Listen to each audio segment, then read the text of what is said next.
2025 के दौरान बिहार में कुछ प्रमुख में और लीची में, ये दो चीज के उत्पादन में से बिहार अग्रणी है। राज्य देश में मशरूम उत्पादन में अग्रणी है। जननायक कर्पूरी ठाकुर किसान सम्मान निधि की शुरुआत, जिसके तहत welcome back to my channel friends.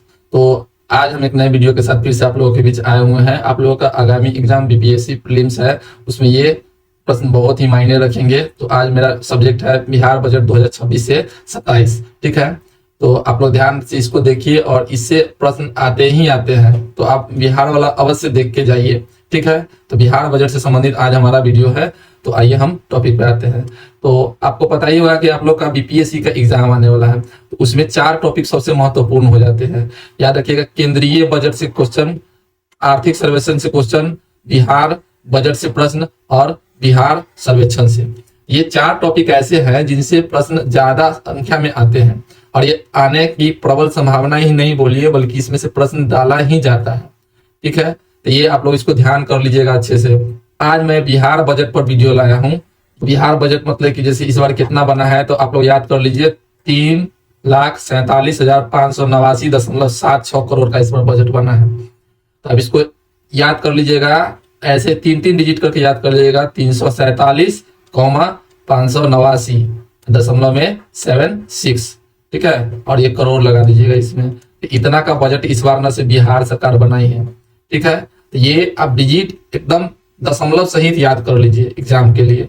ठीक है, क्योंकि ये बीपीसीए का एग्जाम है, याद रखना है। अब क्या है कि जैसे अब ये जो इस बार आया है बिहार बजट, तो इसके बारे में ही आज हम लोग पढ़ेंगे। ठीक है, तो देखिए, तो जैसा कि आपको हम बता दिया है कि जैसे बिहार का जो बजट है वो वित्त मंत्री पेश किए हैं। अब विजेंद्र प्रसाद यादव वित्त मंत्री थे जिस टाइम बजट पेश हो रहा था, और ये 3 फरवरी 2026 को पेश किया गया था बजट, ये याद रखिएगा आप लोग।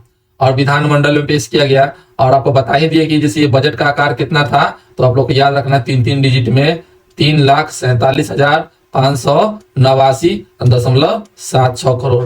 ठीक है, ये आप डिजिट याद कर लीजिएगा, ये बहुत महत्वपूर्ण है, ये डायरेक्ट पूछ लिया जाता है। पिछले साल के बजट की तुलना में इस बार कितना बजट ज्यादा है, तो 30,694 करोड़ बजट इस बार ज्यादा बनाया गया है, ये भी आप लोग याद कर लीजिएगा। ठीक है, चलिए अब बिहार सरकार के आय व्यय के क्या क्या अनुमान है कि कहां से कितने प्राप्तियां होंगी, कहां कितने खर्च किए जाएंगे, तो ये भी याद कर लीजिएगा शॉर्ट में, जो उतना ज्यादा जरूरी नहीं है। तो कुल राजस्व प्राप्ति मतलब राजस्व से कितना आएगा पैसा, तो राजस्व प्राप्ति देख सकते हैं आप लोग क्या है, 2,85,277 है। ठीक है, जबकि पूंजीगत प्राप्ति कितना आएगा सरकार को, तो 62,475 करोड़। दोस्तों इस आंकड़े को आप हल्के में नहीं लीजिएगा। ठीक है, एक आप कहावत सुने हुए होंगे कि कोशिश करने वालों की कभी हार नहीं होती है, लेकिन ओवर कॉन्फिडेंस वालों की कभी जीत भी नहीं होती है। तो आप इन आंकड़ों को हल्के में मत लीजिएगा। ठीक है, आइए फिर कुल व्यय की बात करते हैं। कुल व्यय में क्या है कि जैसे राजस्व व्यय कितना है, तो आप देख सकते हैं 2,84,000, मतलब कि राजस्व प्राप्ति कितना है 2,85,000 और राजस्व व्यय कितना है 2,84,000। अच्छा, पूंजीगत व्यय की बात करते हैं। पूंजीगत प्राप्ति कितना है 62,000 के आसपास है, और पूंजीगत व्यय कितना है 63,000 के आसपास है। तो आप लोग ये आंकड़ा को तुलना करके याद कर लीजिएगा। ठीक है, चलिए अब आते हैं कुछ आंकड़े हैं जो बहुत ही महत्वपूर्ण है। ये बहुत वीवीआई, आप इसको याद कर लीजिएगा। मैं बोल रहा हूँ कि बीपीएससी में कितने बार ये डाटा पूछे जा चुके हैं। राजकोषीय घाटा तो कितना बार ही पूछा जा चुका है। तो आप देखिए यहाँ पर बिहार का राजकोषीय घाटा 2025 से 26 पिछले बार कितना लगाया गया था, तो 2.98% था जीएसडीपी का, ग्रॉस स्टेट डोमेस्टिक प्रोडक्ट का। ठीक है, तो इसका आंकड़ा भी देख लीजिएगा। और 2026 में कितना ये रखा गया है, तो आपको है कितना 39,111.80 करोड़ है। इसको एग्जैक्ट डाटा सहित आप देख लीजिएगा, ये बहुत वीवीआई है, ये डायरेक्ट पूछ लिया जाता है राजकोषीय घाटा का। और इसका परसेंटाइल में कितना हो जाएगा 2.99%। पिछले बार था 2.98, इस बार 2.99। याद करने का बहुत ही आसान सा तरीका है। एक साल पहले था 2.98, एक साल जोड़ दीजिए तो 2.99 हो जाएगा। तो ये दोनों याद कर लीजिएगा। अब क्या है कि राजस्व घाटा कितना है इस बार 0.09, याद रखिएगा 0.09 रखा गया। अब प्राथमिक घाटा कितना है, तो आप लोग इसको थोड़ा आंकड़ा देख लीजिए। स्लाइड में है कि बिहार बजट जो है 2026 से 27, उसमें मतलब कि जैसे प्रमुख आंकड़े कौन कौन से हैं वो हम लोग इसमें देख लेते हैं।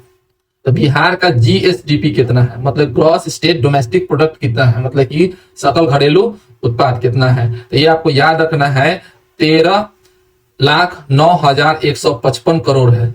13,09,155 करोड़ ये जीएसडीपी है, बजट नहीं है। इसमें आप देख सकते हैं बजट की बात किया जाएगा तो 3,47,589 करोड़। तो याद रखिएगा आप लोग की 347, मैं बार बार बोल रहा हूं, और उसके बाद कितना है दोस्तों 589, ठीक है 589.76 करोड़ ये बजट है हम लोग का। तो 3,47,000 बजट है, जबकि ग्रॉस स्टेट डोमेस्टिक प्रोडक्ट हम लोग का कितना है, तो आप लोग यहाँ पर देख सकते हैं 13,09,000 है, ठीक है ना। 13 लाख जीएसटीपी है और बजट कितना है 3 लाख है, याद रखना। अच्छा, कुल व्यय में से योजना और स्कीम पर कितना खर्च किया जाएगा, तो 1,22,000 किया जाएगा, ठीक है। और गैर योजना पर कितना किया जाएगा, तो 2,55,000 किया जाएगा। पूंजीगत व्यय कितना किया जाएगा, तो 39,377 करोड़ किया जाएगा। राजस्व अधिशेष कितना है दोस्तों, तो 11,043 के आसपास है, तो वो 0.09। और केंद्रीय करों में राज्य का हिस्सा कितना आने वाला है इस बार, तो 1,58,178 करोड़ केंद्रीय कर में राज्य का हिस्सा आएगा। और विकासात्मक व्यय की बात किया जाएगा तो एक इंपॉर्टेंट फैक्ट याद कर लीजिएगा, परसेंटाइल ज्यादा उतना ये बीबीआई नहीं है। आइए अगले स्लाइड में आते हैं। अगला स्लाइड में है क्या कि ये रुपया कहाँ से आता है और कहाँ जाता है, ठीक है ना, याद रखें कहाँ से आता है याद रखिएगा। इसको ना आप सीक्वेंस में याद कर लीजिएगा। सीक्वेंस मतलब सबसे बड़ा कौन है उसके से छोटा कौन है, क्योंकि कभी कभी बीपीएससी पूछ देता है कि जैसे मतलब इसको अवरोही क्रम में सजाइए चाहे आरोही क्रम में सजाइए, तो ये आप ध्यान रखिएगा। तो कहाँ से पैसा आता है, तो सबसे पहले देखिए मैंने यहाँ पे 1 नंबर लिख दिया यहाँ पर।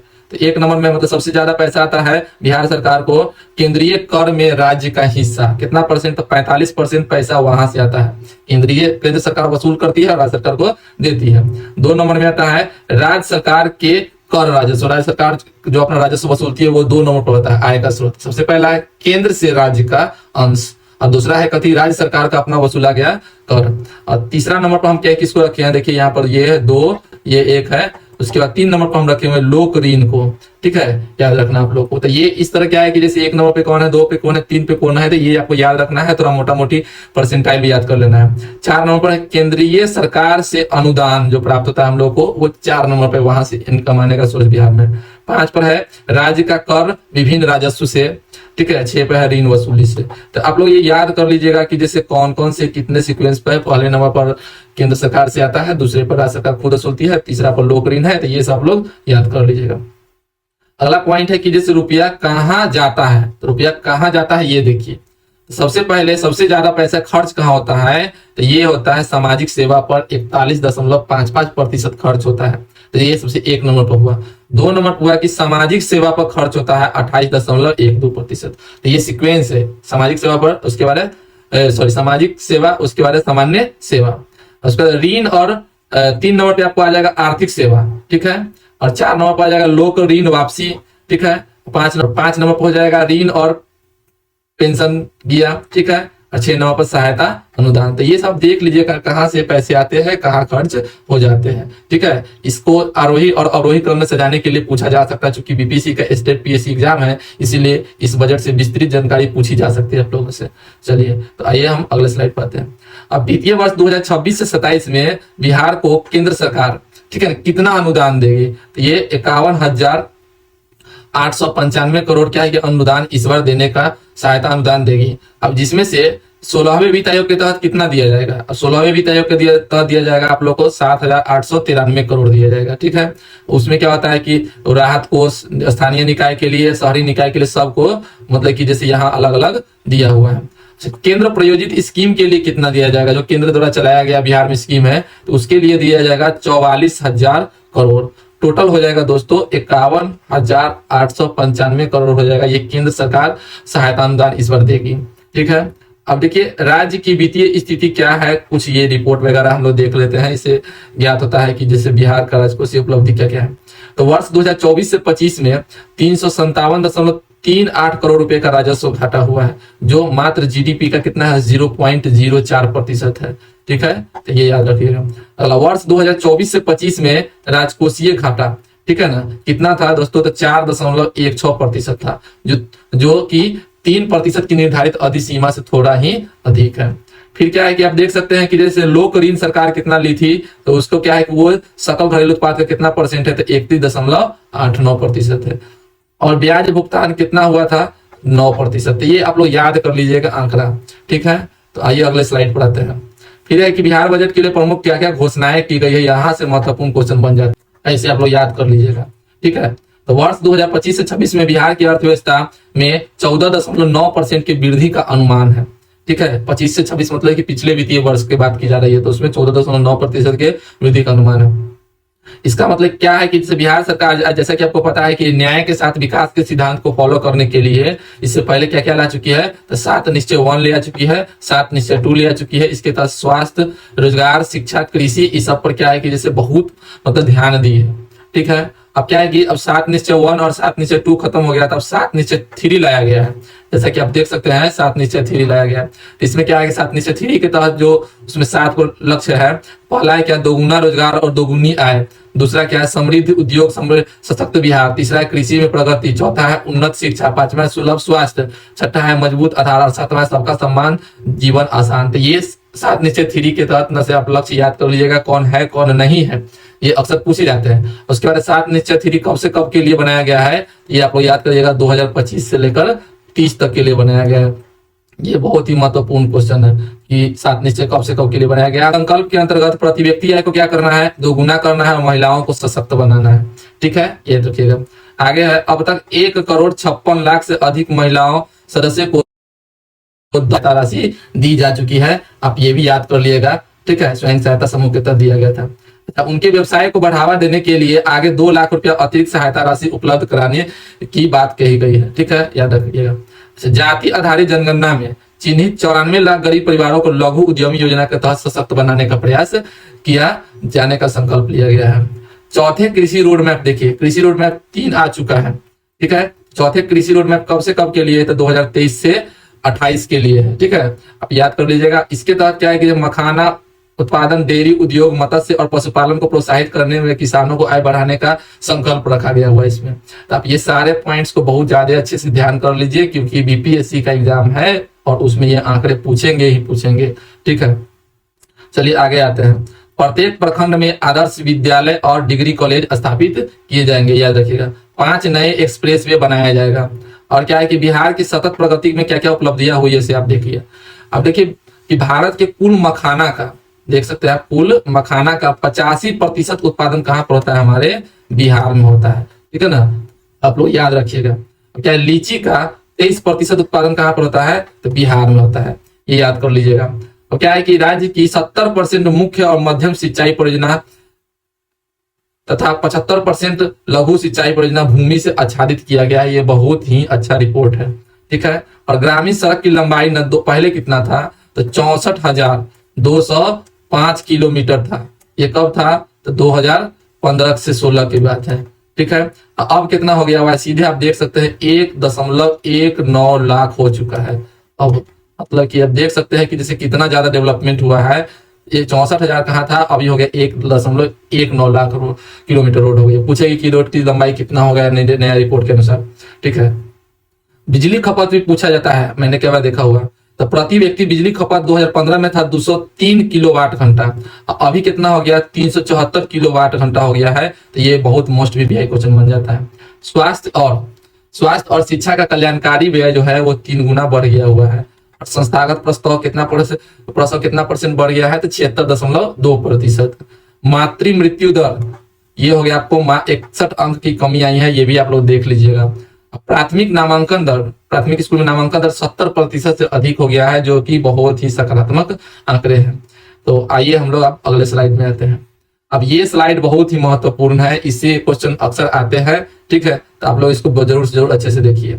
ठीक है, जीविका के तहत कितना लोग मतलब समूह बनाया गया है, तो जीविका के तहत 11,45,000 समूह बनाया गया हुआ है। और उस समूह से कितने परिवार जुड़े हुए थे, 1,40,00,000 परिवार जुड़े हुए हैं, याद रखिएगा। तो समूह की संख्या आप अलग याद कीजिएगा और परिवार की संख्या अलग याद कीजिएगा। और बीमा कवरेज करने वाला को देख लीजिएगा। बिहार बजट क्या है कि जैसे बढ़ा है, 2004 से 5 में कितना था, 23,885 करोड़, जबकि अब बढ़ के कितना हो गया है, 589,589.76 करोड़। इसको बांट के आप याद कर लीजिएगा ताकि वहां याद रहे। ठीक है, आंकड़ा एक डिजिट सहित बजट का याद कर लीजिए।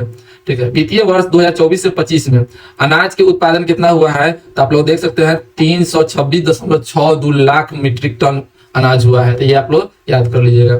आगे है कि 2024 से 25 के दौरान बिहार में कुछ प्रमुख रिपोर्ट है, ठीक है। तो आप याद कर लीजिएगा कि मखाना उत्पादन में, मतलब कि जैसे मखाना में और लीची में, ये दो चीज के उत्पादन में से बिहार अग्रणी है, मतलब कि प्रथम स्थान पे है। याद रखिएगा, ये क्वेश्चन पूछा जा सकता है कि मखाना उत्पादन में और लीची उत्पादन में कौन से राज्य अग्रणी है। अच्छा, मक्का के उत्पादन में क्या नंबर पे है दोस्तों? तो दूसरे स्थान पर आ गया हुआ, ये बहुत ही अच्छा रिपोर्ट है। और शहद में क्या नंबर पे है? चौथा। चावल उत्पादन में क्या नंबर पे है? पांचवा। गेहूं में क्या नंबर पे है? छठा है। तो ये सारा आंकड़ा आप ये लोग याद कर लीजिएगा। शहद में चौथा है, चावल में पांचवा है, गेहूं में छठा है, ठीक है ना। और क्या है कि कुल मखाना का ना 85% बिहार से होता है। आप लोग, ये बहुत ही महत्वपूर्ण आंकड़ा है। और केंद्र सरकार ने राष्ट्रीय मखाना बोर्ड भी गठित किया हुआ है, याद रखिएगा। और रियल टाइम लाभ के लिए किसानों को क्या है कि डिजिटल कृषि निदेशालय का गठन किया गया है। तो आप लोग बहुत अच्छे से इसको देख लीजिएगा, ये बहुत ही महत्वपूर्ण वीडियो आप लोगों के लिए है, ठीक है। अब आते हैं कि राज्य के सभी 38 जिलों में, ठीक है, कि जलवायु अनुकूल कृषि मॉडल गांव विकसित किया जाएगा। ये आप ध्यान रख लीजिएगा। बिहार राज्य देश में मशरूम उत्पादन में अग्रणी है। आप देखिए, आपकी मशरूम के उत्पादन में भी बिहार अग्रणी है, सबसे आगे है, प्रथम स्थान पर है। और बिहार का एक जिला नालंदा जिला है, वो सबसे ज्यादा मशरूम का उत्पादन करता है। उसका अनंतपुर गांव है जिसको मशरूम गांव के नाम से भी जाना जाता है, ठीक है। वहां सालों भर मशरूम का उत्पादन होता है, तो आप लोग ये याद कर लीजिएगा, ठीक है। कृषि यांत्रिकरण को सुदृढ़ करने के लिए AI युक्त यांत्रिक कृषि मिशन लाया गया है, ठीक है। क्या है कि मरचा चावल के निर्यात को बढ़ावा देने और उत्पादन को बढ़ावा देने के लिए क्या है कि जैसे पैकेजिंग यूनिट की स्थापना की जाएगी। तो मरचा चावल को GI टैग मिला हुआ, ये बिहार का है। तो कहाँ का ये आप लोग देख सकते हैं, पश्चिम चंपारण का है। ये क्वेश्चन कितना बार पूछा जा चुका है। और श्री अन्न के उत्पादन के लिए दोगुना लक्ष्य रखा गया हुआ है। तो आप लोग ये देख लीजिएगा, श्री अन्न में वो गेहूं चावल मक्का देख आता है, मैं पिछले वीडियो में बताया हूँ। राज्य में कृषि स्टार्टअप हब बनाने और GI टैग उत्पादों को विपणन के लिए बिहार कृषि एक्सीलेंस मिशन शुरू किया जाएगा। कोई मिशन क्यों शुरू किया जाएगा, आप ये भी ध्यान रखिएगा कि GI टैग उत्पाद को विपणन करने के लिए और कृषि स्टार्टअप हब को बढ़ाने के लिए किया गया है, ठीक है। अब अगला है प्रधानमंत्री किसान सम्मान निधि, जैसे कि शुरू किया गया हुआ है, जिसके तहत किसानों को अनुदान राशि दी जाती है 6000 के आसपास। तो उसी के तहत बिहार सरकार अपने राज्य स्तर पर एक और योजना शुरू करने जा रही है, ठीक है। जननायक कर्पूरी ठाकुर किसान सम्मान निधि की शुरुआत, जिसके तहत प्रति वर्ष 3000 रुपया अतिरिक्त राशि।